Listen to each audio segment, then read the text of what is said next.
प्रकार के कैनुला होते हैं, किस कैनुले को किस सिचुएशन में यूज करना है, फ्लो रेट क्या होता है, एक कैनुले को कितनी देर तक यूज कर सकते हैं, टू वेज कैनुला में कौन कौन सी दवाइयां एक साथ नहीं दे सकते, कैनुला ब्लॉक हो जाए तो क्या करना है, सब कुछ समझेंगे जीरो लेवल से। नमस्कार दोस्तों, मैं महेंद्र सिंह, सामुदायिक स्वास्थ्य अधिकारी, आप सभी का आपके अपने YouTube channel concept nursing expert में हार्दिक स्वागत करता हूं। यदि आप लोग अभी तक चैनल पर नए हैं तो चैनल को सब्सक्राइब करना ना भूलें और वीडियो अच्छा लगे तो लाइक का बटन जरूर दबा दीजिएगा। हम बात कर रहे हैं कैनुला की कि कैनुला क्या होता है। तो कैनुला जो है कि एक फ्लेक्सिबल प्लास्टिक की ट्यूब होती है, एक फ्लेक्सिबल प्लास्टिक की ट्यूब होती है जिसे वेन में इंसर्ट किया जाता है, है ना।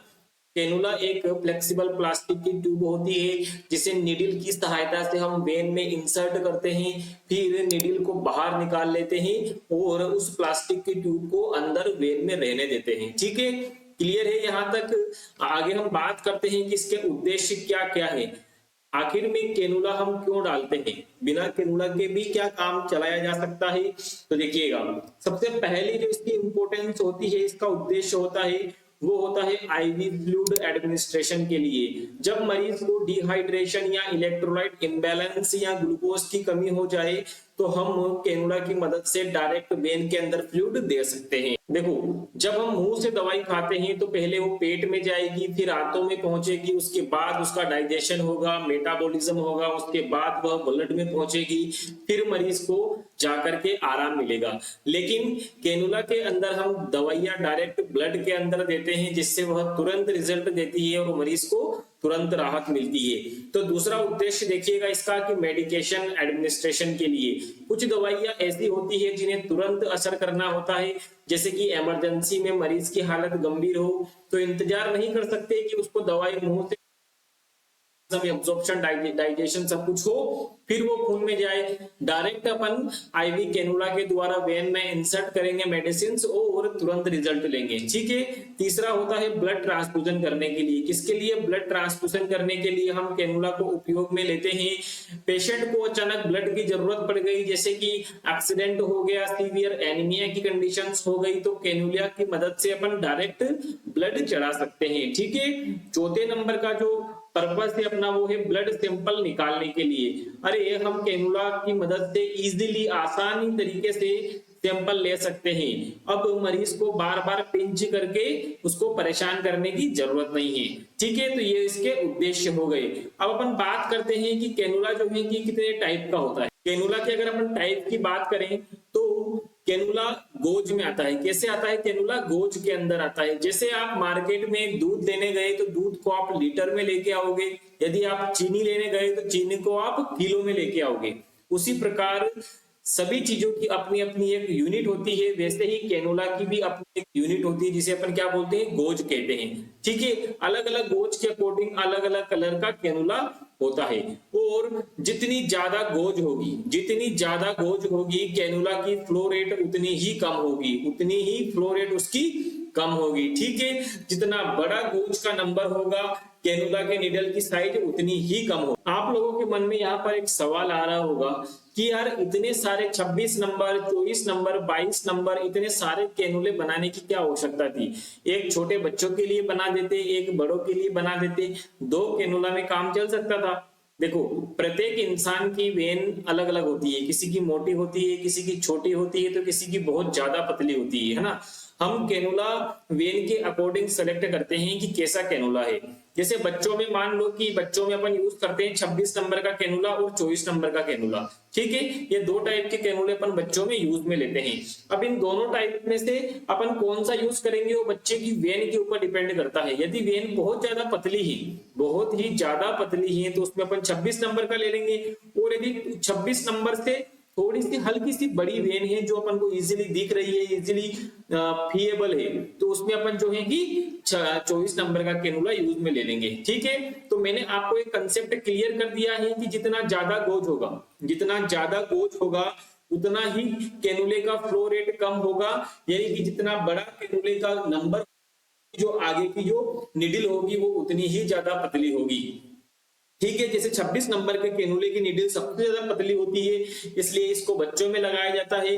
और सबसे बड़ा कैनुला होता है 14 नंबर का, क्योंकि उसकी नीडल सबसे मोटी होती है, उसमें फ्लो रेट सबसे ज्यादा होता है। क्लियर है। अब अपन एक एक कैनुले को डिस्कस करेंगे, हम उसका गोज देखेंगे, फ्लो रेट देखेंगे और उसके यूजेस देखेंगे। क्लियर है।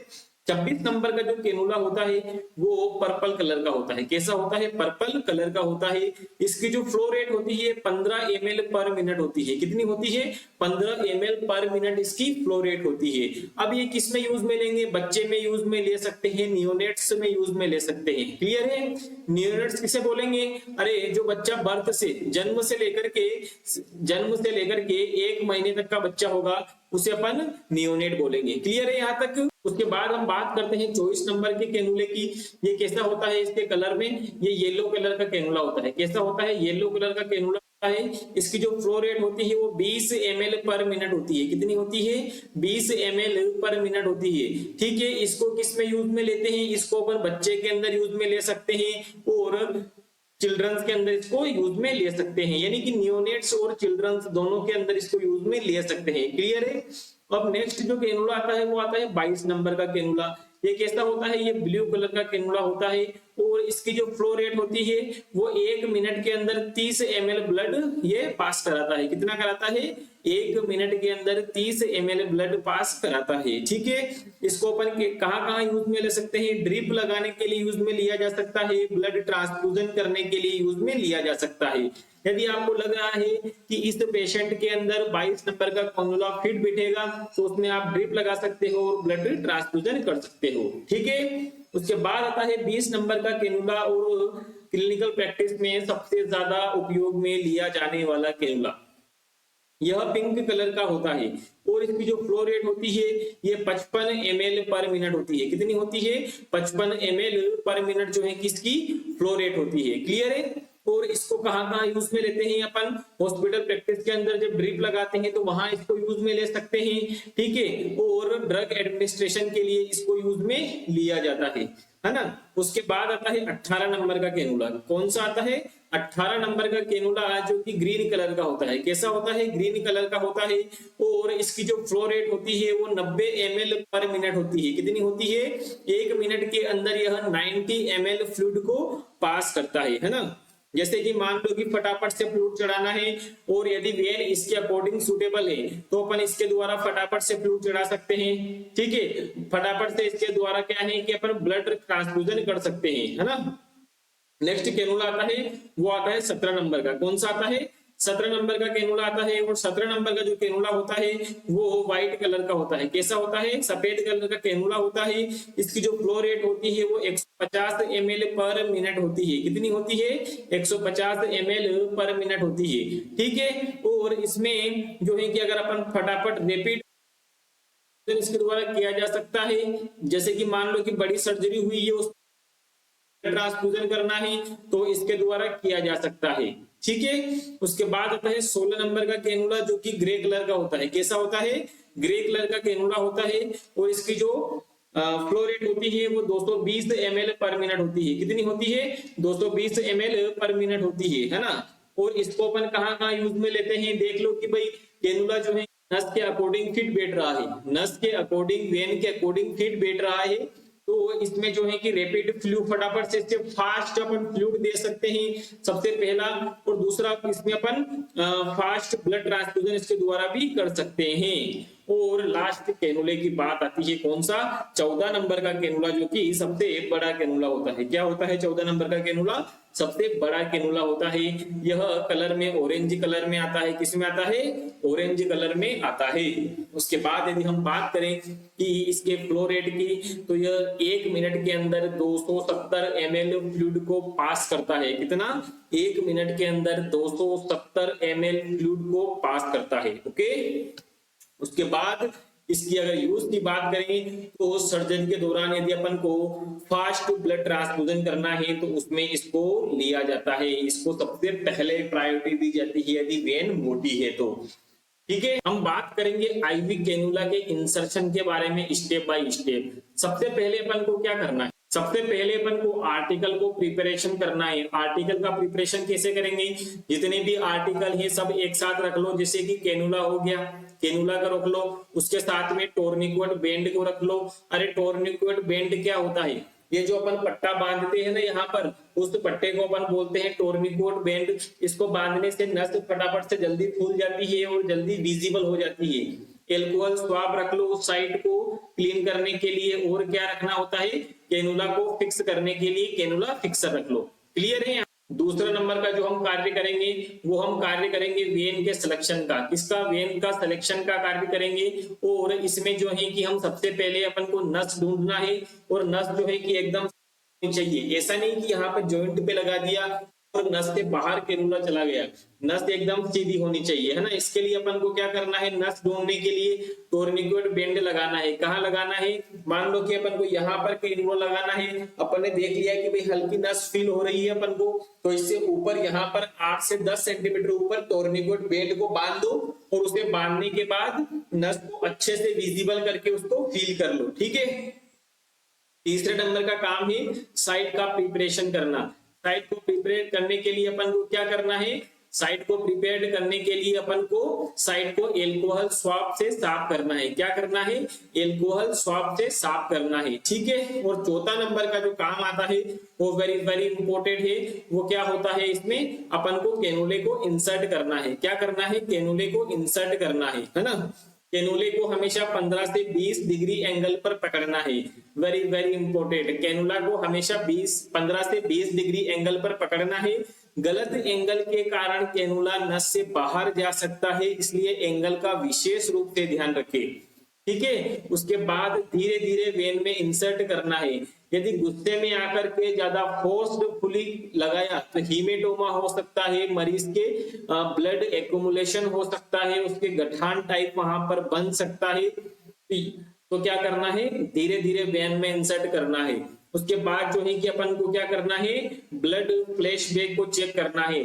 जो कैनुले का जो चेंबर होता है उसमें जैसे ही आप कैनुले को वेन के अंदर इंसर्ट करोगे तो उस चेंबर में आपको हल्का ब्लड दिखेगा। यदि हल्का ब्लड दिख रहा है इसका मतलब है कि यह कंफर्म करता है कि कैनुला सही लगा है। यह कंफर्म करता है कि कैनुला सही लगा है। उसके बाद अपन को क्या करना है कि टोर्निक्वेट जो बेंड है उसको रिमूव करना है। उस बेंड को हटा दो और वहां पर आईवी सेट अटैच कर दो। आईवी सेट को अटैच कर दो और 2 से लेकर के 5 ml फ्लूइड को जो है कि वहां पर फ्लश करना है। फ्लश करने से क्या होगा, ताकि अपन को पता चल जाएगा कि वहां पर कहीं ब्लॉकेज की स्थिति तो नहीं है। ठीक है। उसके बाद जो है कि क्या करेंगे, अपन कैनुला को फिक्स्ड कर देंगे। क्या करेंगे, उसके बाद कैनुला को अपन फिक्स्ड कर देंगे, है ना। और उसके बाद देखिएगा वेरी वेरी इंपॉर्टेंट चीज है कि प्रत्येक, मैं यहाँ पर बोल रहा हूं कि प्रत्येक 72 से लेकर के 96 घंटे के अंदर, 72 से लेकर के 96 आवर में कैनुला को चेंज करना है। ऐसा नहीं कि एक बार लगा दिया छुट्टी हो तब तक वही कैनुला रखें, ऐसा नहीं करना है। ठीक है। साइट को हमेशा इन्फेक्शन के लिए मॉनिटर करना है कि कहीं कैनुला जहां पे लगाए वहां पर फ्लेबाइटिस नाम का इन्फेक्शन तो नहीं हो गया। इसके लिए आप वहां पर रेडनेस और स्वेलिंग आपको नजर आएगी। और कैनुला रिमूव की अपन प्रोसेस देखते हैं कि कैनुला कैसे रिमूव करेंगे। इसकी भी एक प्रोसेस होती है। ऐसा नहीं कि मरीज के पास गए और झटके से कैनुले को खींच दिया, ऐसा नहीं करना है।